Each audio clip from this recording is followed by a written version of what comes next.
This is a presentation from the Supernaut Network.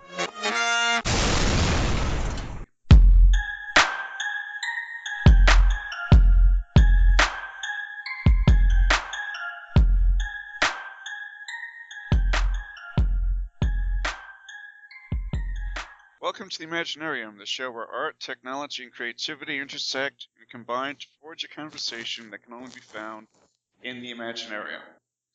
Today's guest, Sam Sullivan, is the co-founder and CTO of TrackBill, which is a St. Louis business journal named as one of the top startups to watch in 2014. He's a tech enthusiast. He also has an NFC chip implanted into his hand, and was also posting constant updates on the riots in Ferguson, which we'll talk about a little bit later. And last but not least, he's the originator of the Sam Pulse. Welcome to the show, Sam. Thanks for having me, Scott. How are you doing today? Doing pretty good, thanks. And before we really get into the topics, let me just mention that all opinions expressed are solely those of the individual and may not represent the beliefs of the Supernauts or any employers. That out of the way, Sam. Why don't you give us a little background about yourself? All right, so when I was 13, I started programming, all self-taught and mainly focusing on web development. And since then, since graduating from high school, I moved from Pennsylvania to St. Louis, where I started TrackBill with my co-founder, Steve, which helps people track legislation. Very much into technology, love Android phones and everything made by Google, pretty much the 30-second sum. So did you move specifically to St. Louis just to start TrackBill? Yes, so I had been working during high school part-time in Pennsylvania while Steve was in Illinois after graduating from U of I, and we were granted into a $50,000 accelerator program named Capital Innovators back in February of 2013.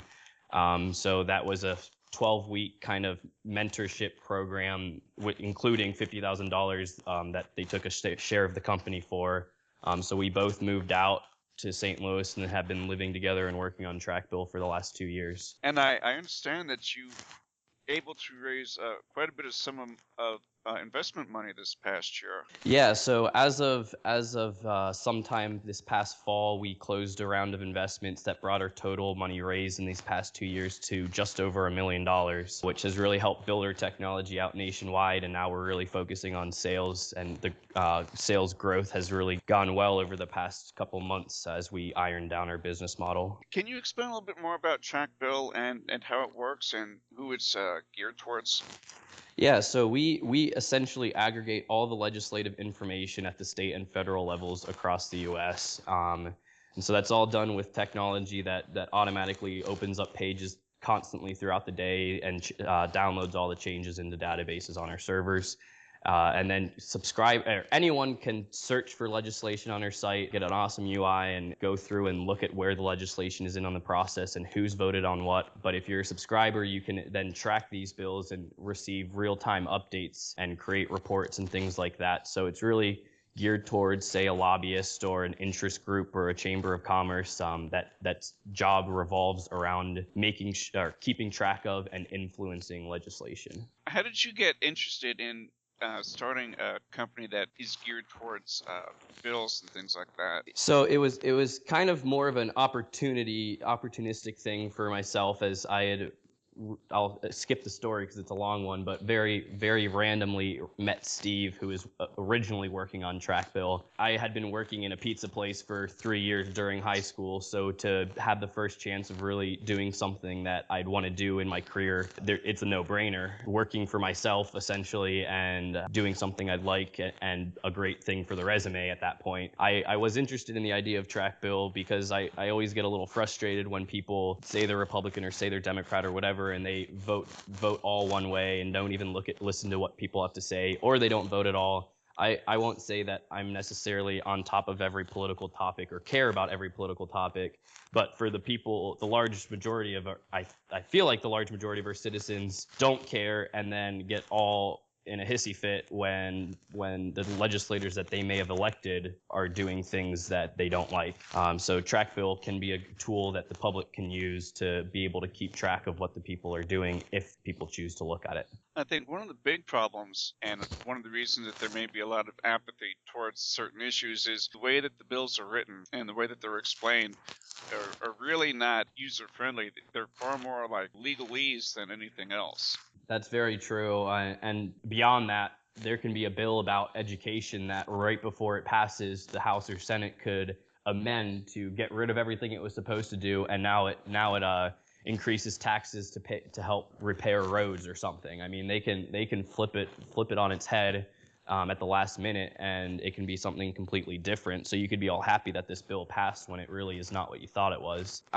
We're currently not doing anything to help with that, but we have had thrown around some ideas that potentially in the future we could try to write some software to kind of interpret these and at least take out the key points, so you don't have to read a 30-page PDF. You can kind of take out the key sections, because a lot of it is, like you said, just kind of legal filler text. Wouldn't it be wonderful if Google Translate was able to translate these bills into something understandable? Yeah, that would be great. Because I was thinking about that with the new update to Google Translate, where you just point your camera on your phone and it translates on the screen automatically. Yeah, I'm pretty sure they acquired a company to do that, and I forget what the company is called, maybe WordLens, and I remember that because it was one of the first apps to come to Google Glass, and I'm pretty sure shortly after that, Google ended up acquiring them. I think that's how it worked. I tried it out after I downloaded the APK for it today, and it works really well.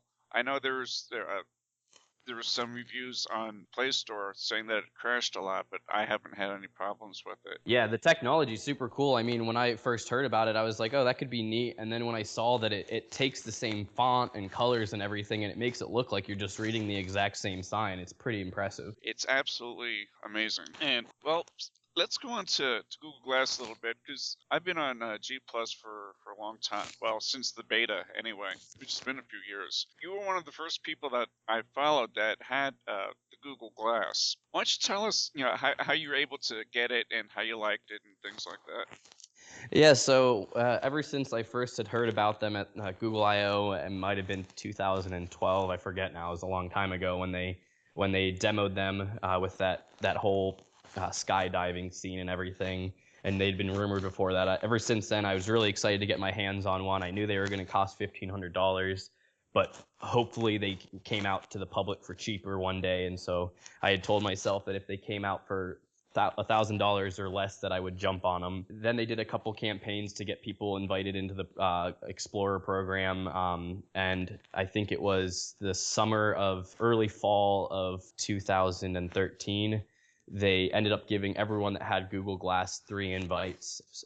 Someone I follow on Google Plus, Marty Ballard, actually, I was able to get an invite from him, and I had a maybe 10-minute debate in my head where I said, well, I told myself if it was under $1,000, I'd buy it, but now I have this chance to get it at least a year before everyone else, and it's $1,500. Do I want to do it? And I said, yeah, why wouldn't I? And so I bought them. They came right away, and they're really cool. I'm a big fan of them, although I will be honest, I haven't used them as much recently.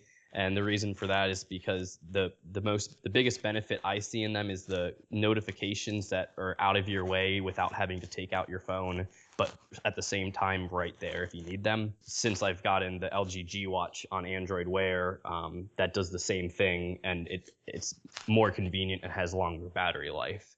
So I still have Glass around, and I've used them for things like when I go to a concert to take pictures and stuff, or if I'm going on a long trip to do heads-up display navigation, but I definitely don't wear them on a daily basis anymore. Did you get a lot of negative feedback when you did wear them consistently? No, and I had a couple people, actually a good handful, who would have this initial reaction of don't record me or anything. Half the time they were joking, or they'd say, are you recording me? And half the time they were joking. The other half the time I would simply explain what they do and what I use them for, and if I recorded video constantly, they would be on my head for about half an hour. And then you could show what was on your screen, and I could show them that I wasn't recording and stuff, so kind of explain what they are. And almost everyone after that was like, oh, that makes sense, cool. A lot of people thought it was silly, things like that, but definitely didn't have anyone that, like, you've heard of those stories out in, heard a lot of them from Seattle, but you hear them all over where people are essentially harassed for wearing them, and that never happened to me. Yeah, there were several bars here in Phoenix that have already banned them,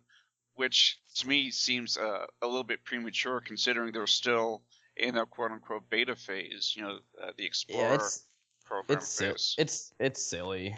I mean, I don't see why. I mean, people had the same reactions when smartphones came out. I mean, at the end of the day, if there's sneakier ways to record people. Oh. I mean, Oh yeah, I mean I can Yeah. record and do it in and such pretend a like way. you're texting someone. Yeah. Well, exactly. I don't see phones being banned. Although there is a movie theater, and it's the only theater that I'll go to see a movie where they've got forget what you call them, but they're plates or something in the wall that prevents the phone from working. Yeah. It kills the radio signal, and it kills any kind of Wi-Fi signal as well. So you basically can't use your phone while you're in the movie theater. Well, and I like that. One of the reasons I stopped going to a lot of movies is just the way people acted around me. You know, always having the phones out or texting or tweeting or whatever the case may be. And it got annoying, especially when you're paying $10, $12 a ticket. But, you know, now that the Harkins Theater is doing this, I go to them exclusively just because of that. And it's a much better experience now. Yeah, even those lights, if there's like a light behind you or next to you, it's just distracting. So it's been in beta or the Explorer program, excuse me, for 2 years now, a little over 2 years, and they still haven't gone public. Now, I've heard that it's supposed to hit consumer market sometime this year, but I kind of have my doubts that it's ever going to do that. I would be right with you on your doubts, because that's the exact same rumor there was last year. So I don't know if maybe I've missed, but I don't think there's any credible rumors. I think it's just speculation from people that have their opinion. But it's on the internet, so it has to be true. Yeah, right. But how I see it is, after using it and after putting it on my shelf after a good year or so, it's really awesome. It's a cool technology. I'm glad they made it, and I'm glad I got to test it. At least for right now, it doesn't have a place in consumers' hearts. I definitely think wearables do, and I think the smartwatches are going to take off, and I think they already have, starting with the fitness wearables. I think the fitness wearables have had a good bit of success as far as what I've been able to pick up. Having the essentially what's a screen and a camera within an inch of your eye all day, I don't think will catch on anytime quickly in the consumer market. But I do think that glass has a future, a near-term future in corporate markets like hospitals, corporate meetings, and things like that. And I think they've already had hospitals work on making apps and things, and at that point, then they can sign a deal to get, I don't know, 100 pairs of Google Glass made from Google, things like that. And I think that's where Glass is going to see its early success. So definitely, I think the wearables are going to replace Google Glass, at least for consumers. I mean, for hospitals and stuff, it would be great if there's like maybe just a QR code on a patient's bed, and all you would have to do is look at it with the Google Glass and bring up all of their information. Although I think some hospitals are working on it. I don't know if there's been any actual implementations. And then going further from there, I know way early on in Glass's lifespan, there was a doctor who live streamed his surgery from first person to his medical students. So instead of just being able to watch it, they were able to watch what it felt like and from the doctor's head. I think probably the only way Google Glass would really rock the consumer world is if the porn industry took hold of it, because they seem to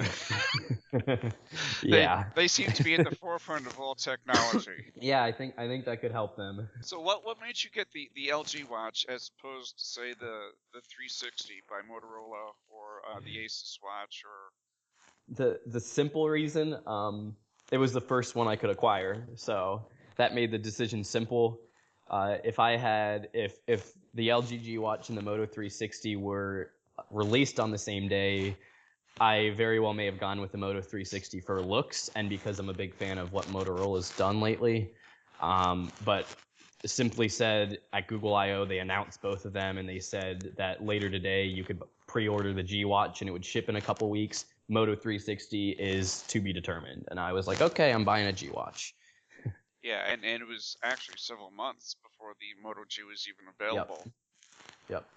And then, although I understand that some patches since then, the battery life has improved, but that was the big problem that I heard with the Moto 360 was the battery Yeah, life. short battery life because it had that ambient display and a lot of bugs, I think, too. But after about a month of people complaining, I think they got it all figured out. And I'm pretty sure the people that went through those issues are really happy with it now. And I mean, it is a gorgeous watch, especially with some of those bands they have for it. But how is the battery life on the LG watch? Easily a day if I keep it where the screen's always on and at the max brightness. If I try to conserve it, easily 2 days. So I mean, I typically, if I'm wearing it constantly, I'll typically charge it at night so I have it the next day. But I've been able to conserve it to probably about 50 hours. What phone are you using these days? I have the new Moto X, and I keep a Nexus 5 lying around. It was a reason that you went with the Moto X as opposed to anything else that, like the HTC One mate? I went with the Moto X because I had the original Moto X, and it was probably one of my favorite devices, mainly because it was the first one that Motorola had done very close to vanilla Android, which is an experience that I've grown to love after using Nexus devices for years. And on top of that, it had the active notifications, which is similar. I mean, it's the reasons I like Google Glass and Android Wear is that I have those notifications right there, and it takes less work to look at them, because that's a big distraction throughout the day, is picking up your phone, unlocking it, checking the notification just to see it was pointless. And I mean, it sounds minimal, but the amount of times I do that throughout the day is a little ridiculous. So being able to be at work, have my phone at the desk, and I'll see that it pulses with a little Hangouts message, and I can click on it and see a preview. That's an awesome feature. Yeah, that is very cool. On G Plus, over the last, there was a discussion about Lollipop, and how somebody who had posted on your thread really disliked Lollipop and Google, and I had to bring that up because I just thought it was such a bizarre conversation. Oh boy, I don't. You're talking about the person I ended up blocking, right? Yes, I am. We'll leave a name out, but Absolutely. some people listening might know who's under discussion. He's an interesting fellow, and I had avoided blocking him for some time because I thought he forced me to look at with an alternate view at some things. But sometimes it seems like his opinions are very much not based on anything substantial. But essentially, he thinks that the Lollipop coming with material design has focused purely on design, purely on Google's design, and removing functionality for design, and is up in arms about it. Whereas I think the design that Google has been working on essentially since Google Now came out with the card layout and having the paper feel and the kind of ink animations, I think they've done a really good job with it, and I've seen very few instances where functionality has been reduced. Probably the one I see biggest reduction in functionality is inbox on the web. I love the design and everything, and it's a super awesome concept. I mean, I love keeping my inbox as close to empty as possible with it. But there's things like, I was surprised I ever even used this, but the other day I was going to send an email to someone where I was quoting an article, and I tried to indent the the paragraph I was sending that I was quoting, and that indentation has been removed, and it's only available from the old Gmail or on the website on the old Gmail. That's fine. I mean, I don't really need that feature, but it was just one of these things where they move backwards in just for the sake of design, which I think is what he was frustrated with. But I mean, there's very few instances of that, and it's going to benefit the large majority of consumers, and power users are going to find ways around it. I mean, if you want an app that doesn't look pretty, that's the nice thing about having an open system. There's tons of apps out there where you can get one that looks shitty but has all of your crazy power functionality that you want. Well, and that's one of the reasons that I love Android, is simply just because it's not so much what can I do with it, what can't I do with it. I mean, there's really absolutely... I'm not fond of Apple as a company, and I never really have been, although I did have a Pod Touch, which I really liked. But I hated always having to use everything was theirs, and there was no way to get rid of icons, because I kind of like a clean home screen. Mm-hmm. I don't like a lot of icons cluttering it. And I can't do that with Apple. And, I can't have the widgets, and I can't have the live wallpapers and all that kind of stuff. And so Android, it just... For me, even with all of its flaws at times, it's still the most innovative operating system for a phone that I've come in contact with. So Yeah, I agree. That's one of my favorite things about it. That coupled with, I'm a big fan of Google and Google services, so that comes as a nice bonus, although Google does a very good job at making their services on iOS. And then also just the fact that it's an open operating system and any manufacturer can work on an Android device. So many more devices come out in a year, and there's so much more innovation from a hardware standpoint on Android versus iOS.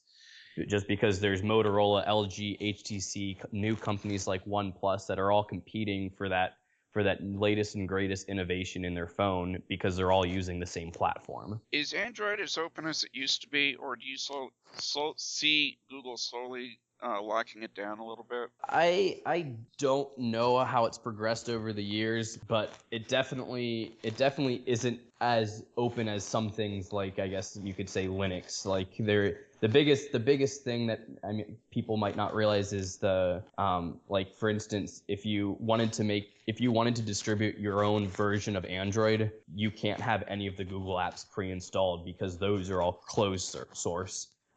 Which is what Cyanogen mod came into problems with when they were first making the ROM. They got a cease and desist from Google for making their custom ROM, and it was because they had their Google apps packaged in it, and that was illegal, essentially. So there's definitely, it's definitely not as open source as some things out there that, like, it's not your typical thing, but I think it kind of has to be that way because it's Google trying to, it's not really something they make the most money off of compared to their advertisements, but it's still a core part of their business today. So you can't kind of just let go of that. Do you think if Amazon's Fire Phone had been able to adapt to the standards that Google requires to be able to use the gaps, the mailbox and everything, Gmail and whatever, it would have been more of a success, or was that just doomed from the start? I think that's honestly at first I think that's the decision of Amazon.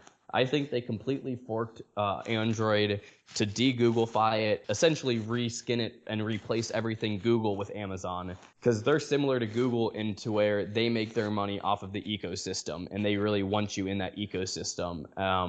And so that's, I think, with all their hardware to date, like their Kindle tablets, which I think have been more successful from an e-reader standpoint, but all their hardware, just like the Amazon Echo is going to be, is kind of locked into that Amazon ecosystem, so that you want to be a Prime subscriber, you want to upload your photos to their storage, and you want to listen to music via Amazon Prime, and you end up buying more things because you have a Prime subscription. And I do think that is one of the, I don't think that's the only reason, but I think the fact that it's so locked down into Amazon is one of the reasons why their line of hardware has not been as successful as it could be. If you want something that's locked, like you said, Android's really great because it's open and customizable. And if you want something that's locked down into an ecosystem, I would go with Apple, even though I'm not a fan of Apple. If I'm going to be closed down in something, I'd like someone that has a little more experience in this hardware software arena than an e-commerce website. Can't argue with that. You ordered the new Amazon Echo. I guess that would be your latest Sam Pulse. Yeah, that sounds about right. It's a long waiting period. I waited a month or two until I got the invite, and I purchased it maybe a week or two, and it's planning on coming sometime mid-February. So I have another month on that wait for it. What was that appealed to you about that? I really think it's just a great idea.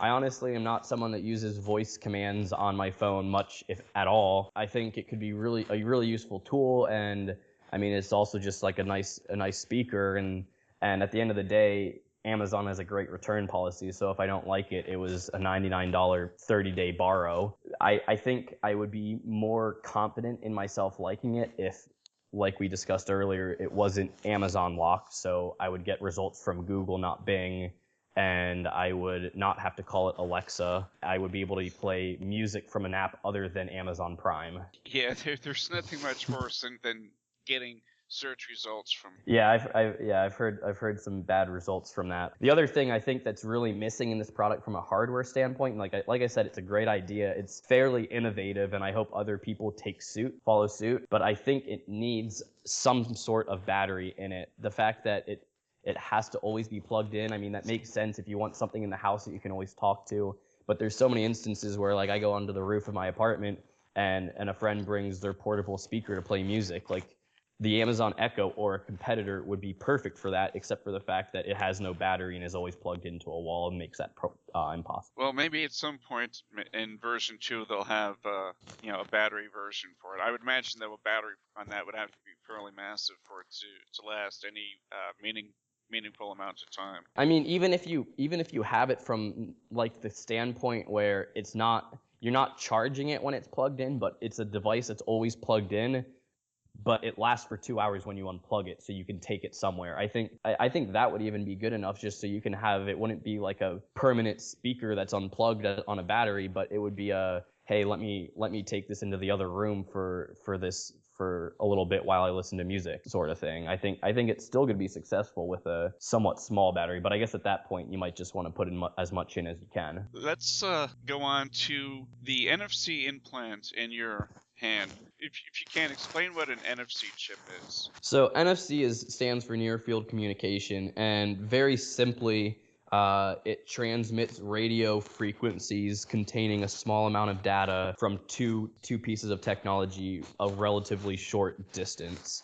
So it's been the biggest use that it's had widespread, even though it hasn't been adopted much, is mobile payments, so that you can have your NFC on your phone, tap a little payment portal, essentially like the credit card readers, but it has a little NFC reader in that, and you can tap the two together and they quickly transmit a small amount of information about your purchase and how you're going to pay, and it completes the payment with a quick tap. And what made you decide that getting NFC chip implanted into your hand was a good idea? I don't think I ever necessarily would have considered it a good idea. I always thought it was an interesting idea. But I've always been interested in NFC, and I think it's a really cool technology. And I think I've always said it has the potential of being a better solution than things like QR codes, where QR codes are starting to be used for advertisement, and no one has a QR reader on their phone type of thing. Whereas if we end up just putting a sticker that you can, like on a magazine, you could have an NFC chip within the piece of paper, so you don't even see it, but you could have a really nice design on an ad where it says tap your phone here to get more, and it would open up a promotional video or take you to a purchase page, things like that. And it's built into every Android phone, things like that. I think that could be, I don't know, I think it's a cool technology. As far as putting it in my hand, I read an article a couple months ago on The Verge about someone that put an NFC chip in their hand and then also little magnet things in their finger. I thought was really weird and didn't even want to consider, but they did that also. And I saw that and I looked into it, and it was $99 to get an NFC chip in a little implant tube in a syringe with all the sterile things you need. And so I kind of bought it right away and procrastinated a bit until I had a friend be able to put it in for me. Posted some pictures on your Google Plus account showing it being implanted, and that needle did not look small by any stretch of the imagination. And it was not at all, Scott. It was quite large. The actual casing of the chip is, I believe, 1 millimeter by 10 millimeters. So the needle was at least 1 millimeter, which at that point gets to the point where it doesn't look like a needle and it looks like a small pen or something. And you could definitely feel it going in, and it was a big pinch, and it felt weird as she injected it into my hand. But after about an hour or so, didn't hurt. I mean, it bled a little bit, but every day since then, I mean, I have a little scar on my hand and I don't feel it at all in my hand. It's pretty cool. So what do you actually use it for? Currently, it unlocks my phone, and it locks and unlocks my computer. So I have a little NFC reader that's taped to the underside of my desk.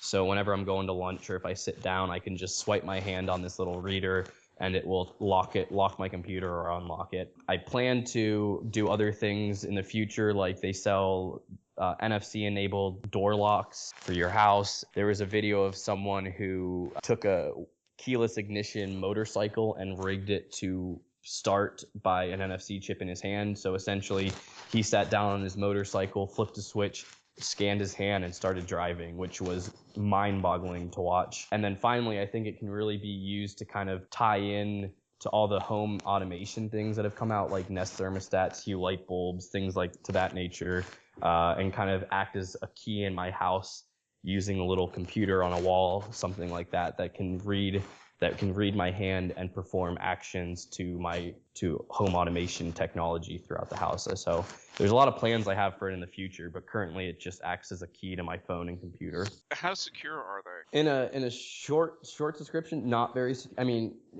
secure, but explaining it, I mean, it's as secure, if not more secure, than your average key. The security loopholes it has is, unless you protect it from doing so, anyone that gets close can write information to the card or to the chip, so they can write whatever they want, and if there's information on the chip, it would overwrite that, unless you lock that from ever being happening again, which I've decided I don't want to do that until I'm sure, since this is going to be in my hand. I don't want to disable that functionality from the first year.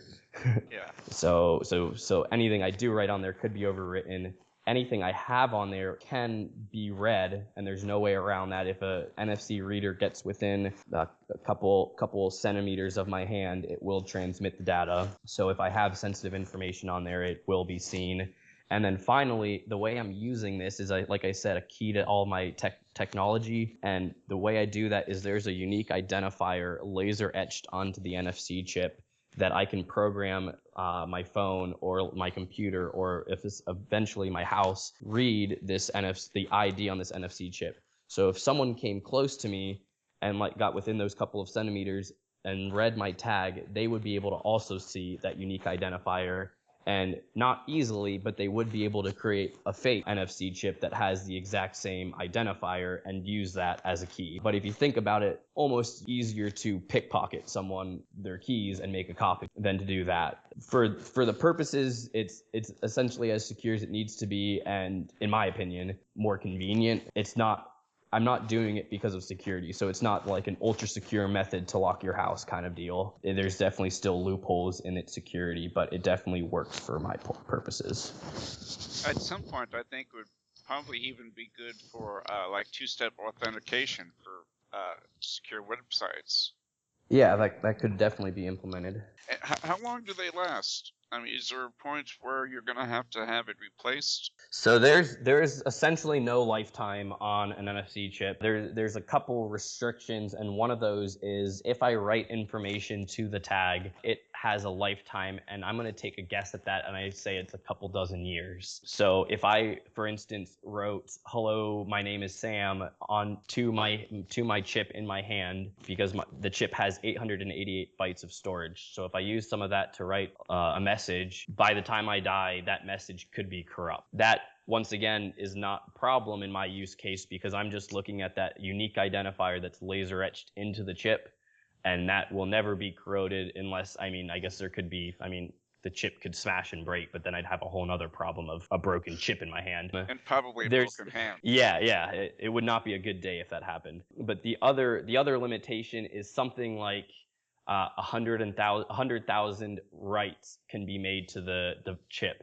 And there's two things with that. One, like I said, I'm not even writing any information to it. I'm just reading that unique identifier. And two, even if I did write information to it, 100,000 is multiple or a ton of times a day in a lifetime. And there's just no feasible way that in any use case that would get hit. So this is definitely something, at least at this point, that you're not going to want to put your banking information on and swipe your hand over the machine at the local Circle K. Yes, because anyone would be able to take that. And I think that's another reason why the mobile payments haven't taken off, because some people are a little hesitant with how secure they'll be. And at the end of the day, it's as secure as you make your phone. If you leave your phone on a table and someone steals it and you don't have a password on it, it's not secure at all, because someone can go up and use it. But at the same token, if you leave your wallet on the desk and someone takes it, they don't even need any kind of PIN. They have your wallet. And so people say, well, there's all these loopholes in NFC for mobile payments. And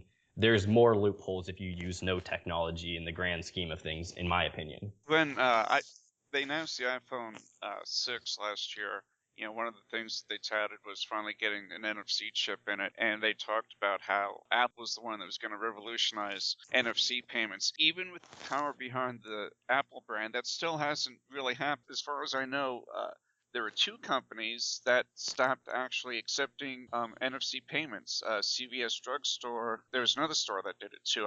It's escaping me at the moment. So those two are kind of not related and just coincidentally around the same time. I think starting with the Apple not revolutionizing it, or at least yet, I think there was just a lot of hype around the fact that Apple's finally getting mobile payments. Now everything's going to be okay with that because there's a big driver behind it, which I kind of had that mentality too. I mean, and it's by no means bad for the mobile payments technology, but I think a lot of the things Apple touted in their press releases, like usual, it's a lot of marketing. And so they talked about, on launch date, we're going to have these 20-some companies already like accepting mobile payments across the country. That did not surprise me at all because these companies already have the technology in their stores.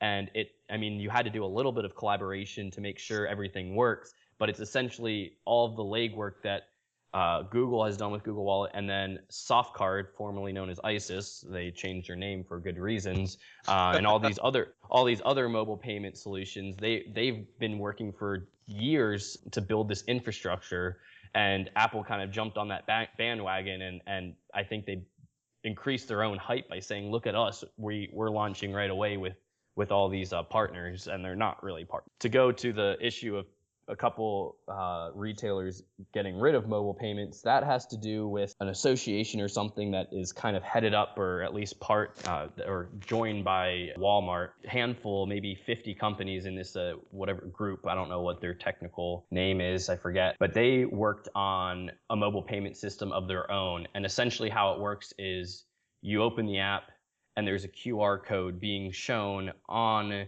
the payment terminal. You scan the QR code, the app does some work to it and ends up making its own QR code that you show to the terminal. It reads the QR code and completes the process.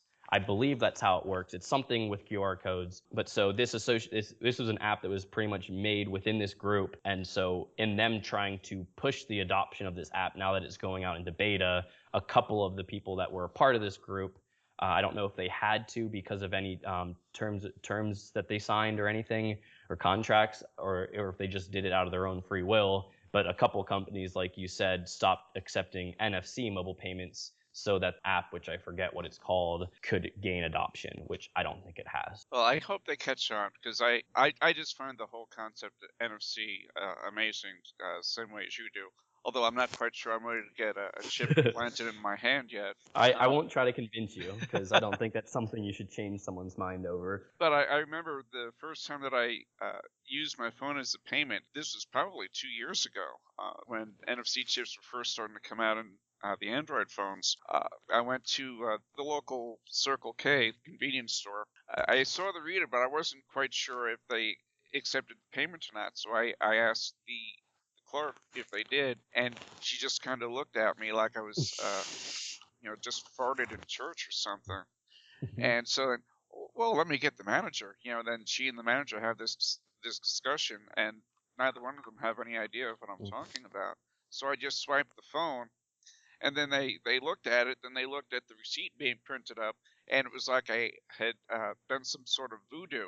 They had this really deer in the lights expression on their faces, and I still remember it to this day because it was the funniest thing. Yeah, no, I had a similar experience, and I definitely think that's some of the reason why adoption hasn't been as good as it could be, just because, I don't know whose fault it is per se, but it just hasn't been, from the top down, it hasn't been pushed enough, which I think is what some people thought Apple would help with, but I don't think they've done anything that anyone else hasn't done. So I think it's still kind of just from the top down hasn't been pushed enough. Everyone doesn't even know. So many people, I bet if there was a survey, that tons of people would not know that it was a thing. And I also think, to a large extent, two things actually. One is people still have a mistrust of technology, because technology certainly outpaces the ability of people to use it. Yeah. And two, people have privacy concerns. I can't even tell you the amount of times that I've been on, the forums or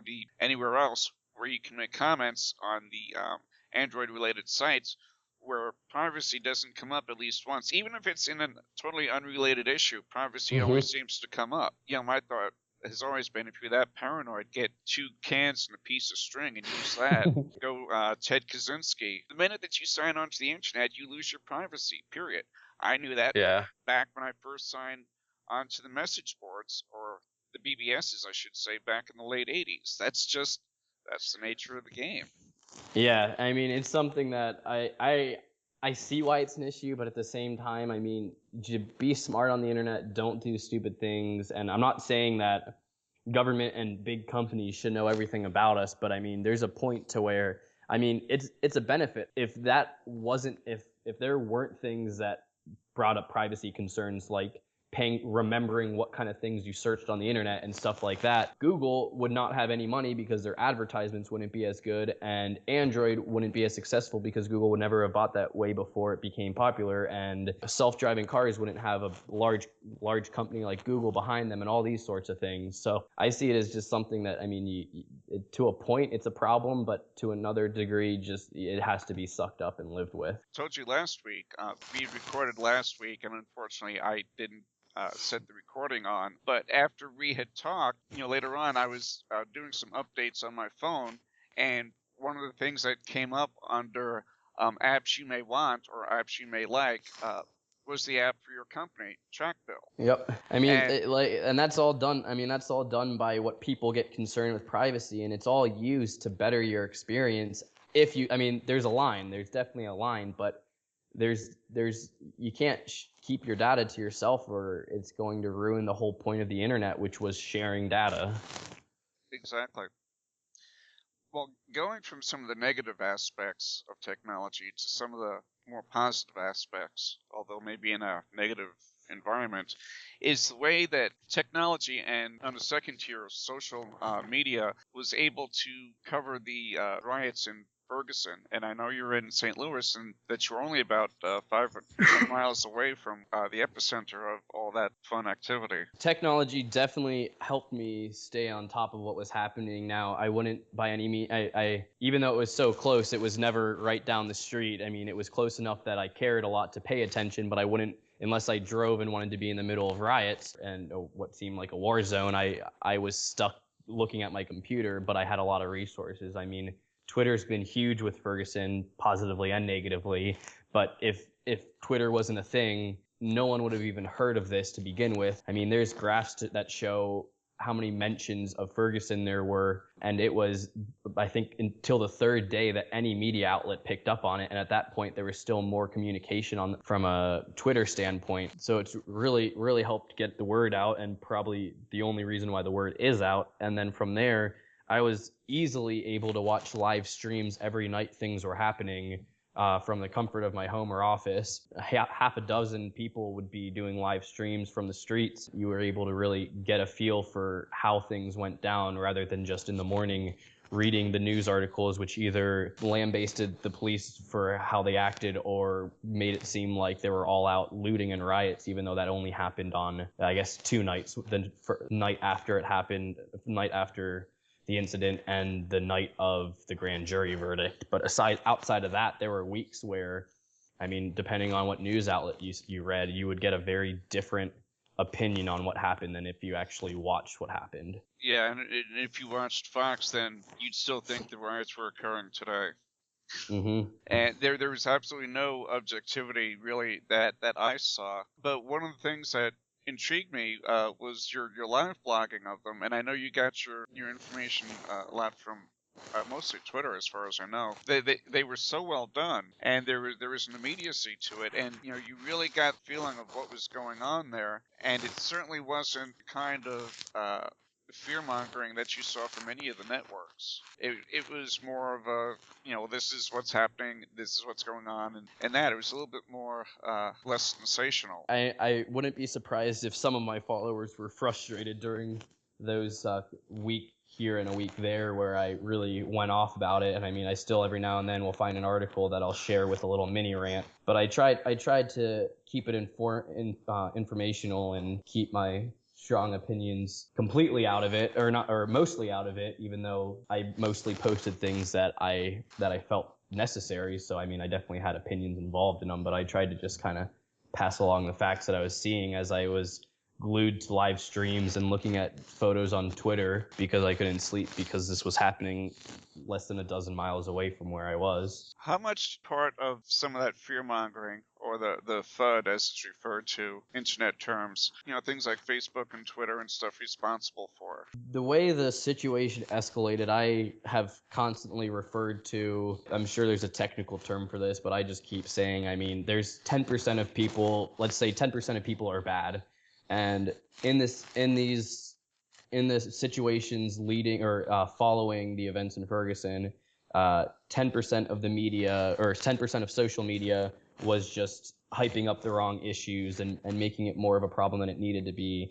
10% of media was reporting on complete biased information or getting in the way of police officers trying to do their job down on the ground. 10% of police officers were just there instigating protesters. 10% of protesters were there rioting and looting. For the most part, you can't say, in my opinion, you can't say these protesters are bad. So many people say that, and I think a lot of it's just not caring enough to look into it and just reading your first news source. A lot of people, myself somewhat included, think police officers did some things wrong, but it all came down to there was just a small section of people in this heated situation that all kind of led it to spiral more out of control than it needed to be. And even up into the government and how information was handled after the shooting occurred. I mean, it took a week to release the name of the officer, which I guess I could see reasoning behind that, but the day they decided to release that, they also threw up a video of the kid stealing cigarillos from the convenience store. I mean, it was clear that there was some mishandling